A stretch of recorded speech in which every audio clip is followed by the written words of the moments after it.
Yes, sir.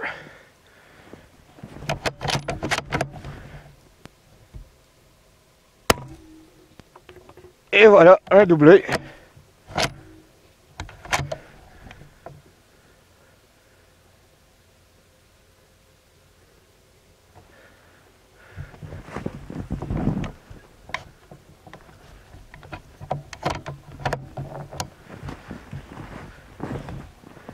That's it.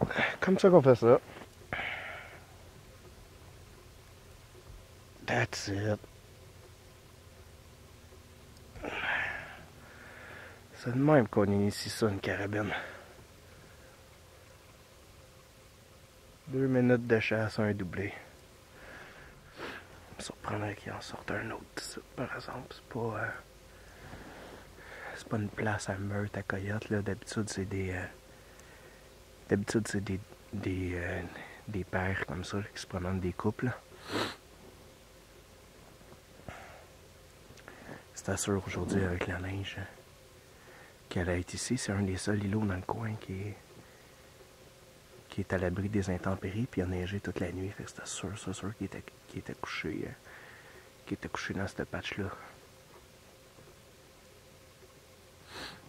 Ça fait une couple de semaines que j'attends d'avoir la météo parfaite, puis ça valait la peine, là, ils ont rentré comme des malades. J'aurais pu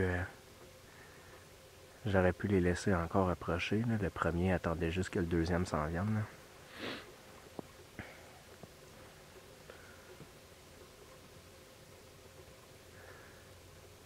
Vous allez voir, je vais vous montrer après comment je cachais, puis c'est un peu pour ça que j'ai pas attendu, là. Le premier était à peu près à 250 verges, puis le deuxième était à peu près à 360.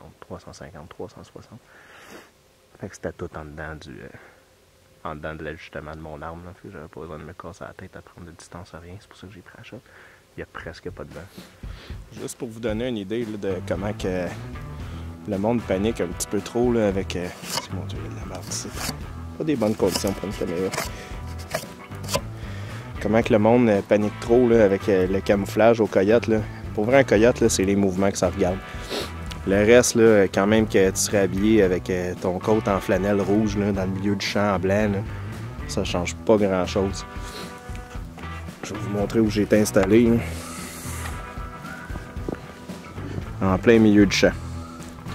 Il y a 2-3 brindilles d'attite juste pour dire que ça casse un petit peu le contraste de la neige, là, mais j'étais en arrière du gun, là, puis j'aurais pu les faire rentrer facile en dedans de 150 verges, là, de la manière qu'il rentrait, là, il était craqué bien raide, là. Fait que c'était un drôle de hasard, parce que je m'en venais surtout faire un vidéo sur les calibres, puis le pourquoi choisir tel ou tel calibre, puis en fait, j'ai eu la démonstration exacte de pourquoi certains calibres sont avantageux. Fait qu'on va aller ramasser ça, puis je vais vous faire mon petit vidéo en même temps. Premier matin de chasse fructueux.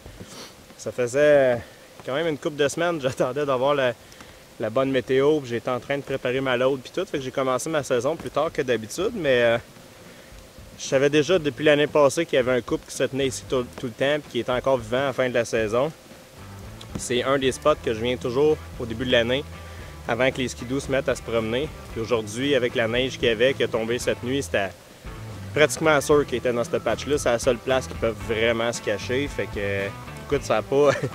Je sais pas si j'ai calé... Si ma chasse a duré 2 minutes, en fait, là.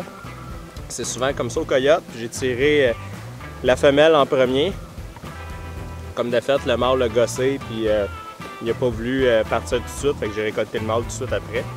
Puis ça m'emmène à faire une vidéo aujourd'hui sur un sujet que je vois souvent sortir ces réseaux sociaux, particulièrement sur la page La Chasse au Coyote Québec, qui concerne le choix de calibre. Puis selon moi, pour ce qui est du choix de calibre, il existe 4 types de chasseurs. Le premier type, on va l'appeler le chasseur occasionnel. C'est le gars qui fait 3-4 sorties par hiver sans trop d'ambition. Il veut prendre l'air, il veut en profiter, ça casse la saison morte un peu, il a pogné un peu d'air lousse à la maison, fait que il va en profiter un samedi matin de temps à autre. Dans ce temps-là, cassez-vous pas la tête avec un calibre à coyote, vous n'en avez pas besoin. N'importe quoi qui traîne dans l'armoire va faire la job. Puis bien important, écoutez pas les conseils de toujours prendre le boulet le plus léger, ça c'est complètement faux. En fait, il y a beaucoup de chances que ça groupe mal dans votre arme, que le twist soit pas adapté pour ça. Prenez ce qui pine le mieux dans votre gun. Un coyote, c'est vraiment pas gros, c'est pas une grosse zone vitale, ça prend un gun qui groupe bien. Si vous faites 3-4 sorties par année, vous ne tirerez pas 20 coyotes. Fait que cassez-vous pas la tête avec qu'est-ce qui est de garder à fourrure. Cassez-vous pas la tête à je vais aller chercher un peu plus de distance avec ce plomb-là. Prenez ce qui groupe dans votre arme, puis après ça, je vous conseille d'aller voir mon vidéo sur le point blank range sur la page YouTube de Norton Allers Brigade. Ça va vous donner une idée comment l'ajuster pour tirer le maximum de votre calibre en fait de distance sans avoir à vous casser la tête avec les ajustements du télescope. Parce que le choix du calibre a particulièrement à voir avec le point blank range en ce qui a trait à la chasse aux coyotes, à mon avis.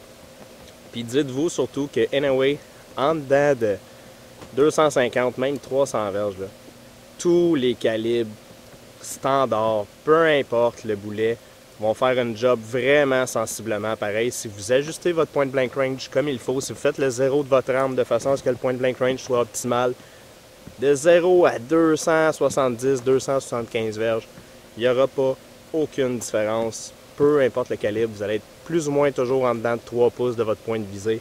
Fait que rendu là, tout ce qui importe, c'est que votre arme groupe. Maintenant, le deuxième groupe de chasseurs de coyotes, selon moi, c'est ceux qui veulent garder leur fourrure, exploiter le maximum de l'animal, puis vraiment avoir une fourrure parfaite. Ça restreint le choix de calibre énormément, parce que oui, on va toujours se faire conseiller 22, 250, 243, tous des super bons calibres, mais qui selon moi sont pas vraiment adaptés à celui qui veut vraiment garder ses fourrures. Parce qu'une 22, 250 puis des calibres du genre, c'est pile ou face. C'est soit que tu n'as aucun trou de sortie comme j'ai ce matin, ou soit on dirait que tu as fait péter une grenade dans le corps puis tu peux te passer le point bord en bord de ton gibier. Surtout si vous voulez garder les fourrures de renard, mais là on oublie les gros calibres conventionnels.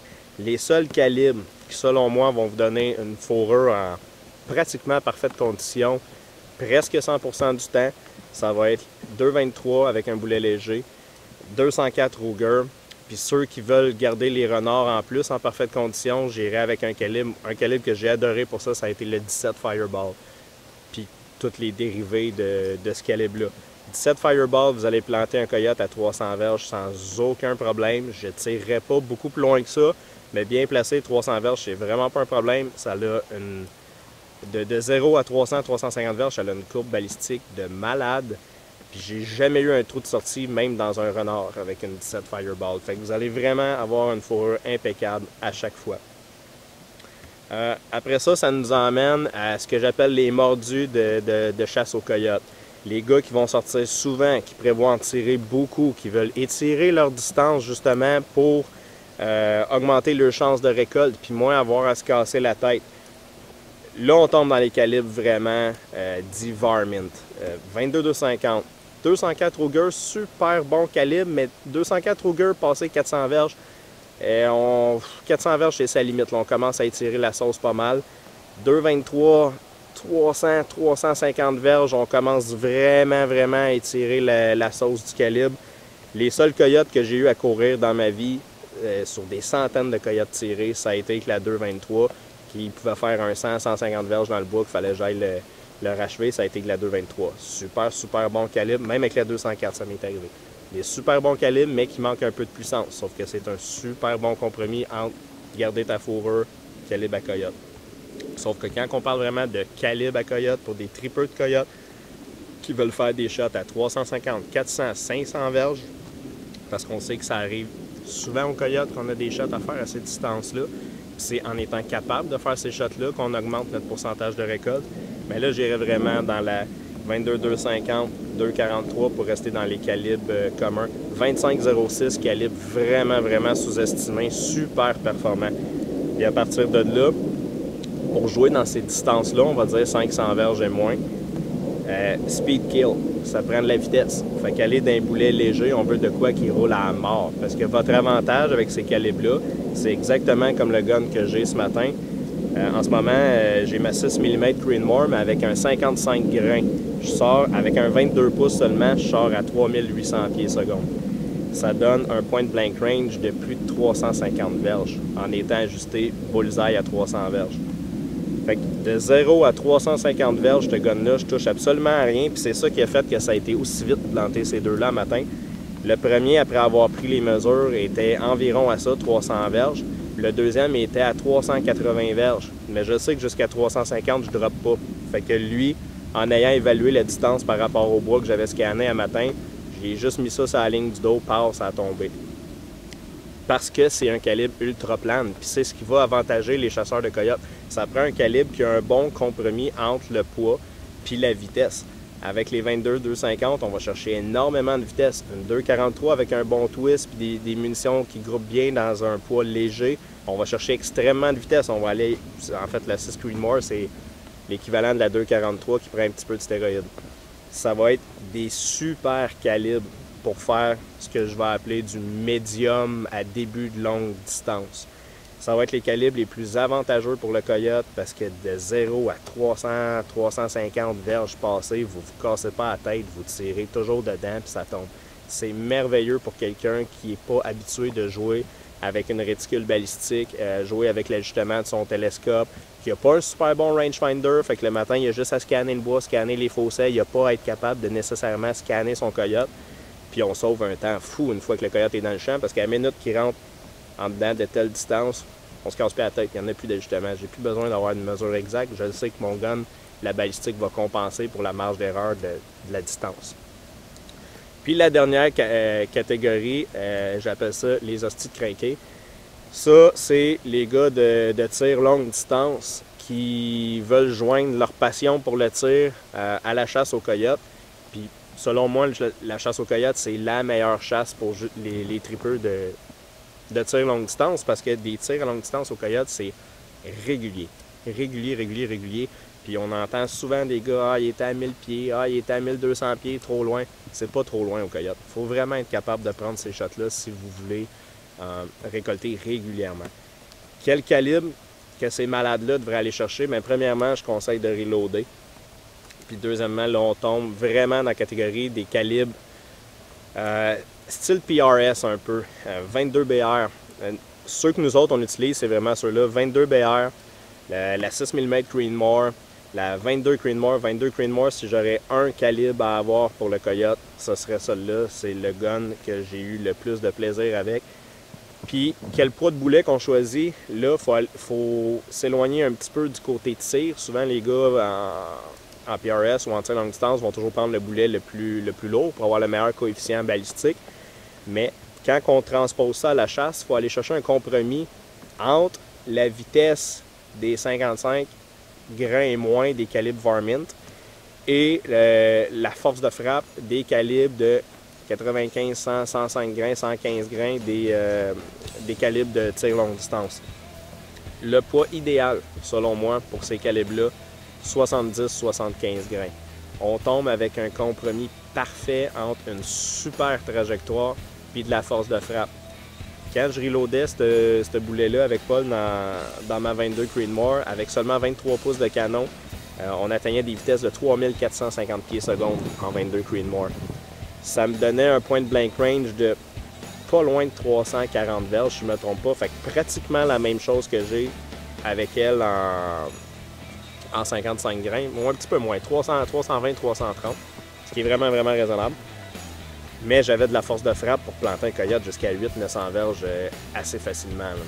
Fait que, puis j'avais beaucoup moins de dérive dans le vent que qu'est-ce que je vais avoir avec le 55 grains. Fait que 70-75 grains dans des calibres plus de tir, c'est vraiment un super compromis entre la distance et la force de frappe. Entre la drop et la force de frappe. Fait que j'espère que ça vous enligne un petit peu. C'est vraiment juste pour dire que le choix du calibre, on ne peut pas conseiller n'importe qui avec n'importe quel calibre parce que ça dépend vraiment des attentes que vous avez, du style de chasse que vous pratiquez, voulez-vous garder vos fourrures ou non? Votre aptitude à chasser, à tirer. Si vous n'êtes pas habitué de tirer, passer 200 verges, ça vous donne absolument rien de vous monter une Ferrari qui va dans les 500 verges. Là, ça donne absolument rien. N'importe quel calibre standard avec de la munition facile à trouver va faire la job. Fait que choisissez un calibre qui est adapté à ce que vous voulez pratiquer comme style de chasse au prédateur. Fait que la saison commence, puis elle commence super bien. Je vous en souhaite une excellente. Soyez prudents. Passez un bon temps des fêtes. Si la vidéo n'est pas encore en ligne au moment où... si le temps des fêtes n'est pas encore passé au moment où on met la vidéo en ligne.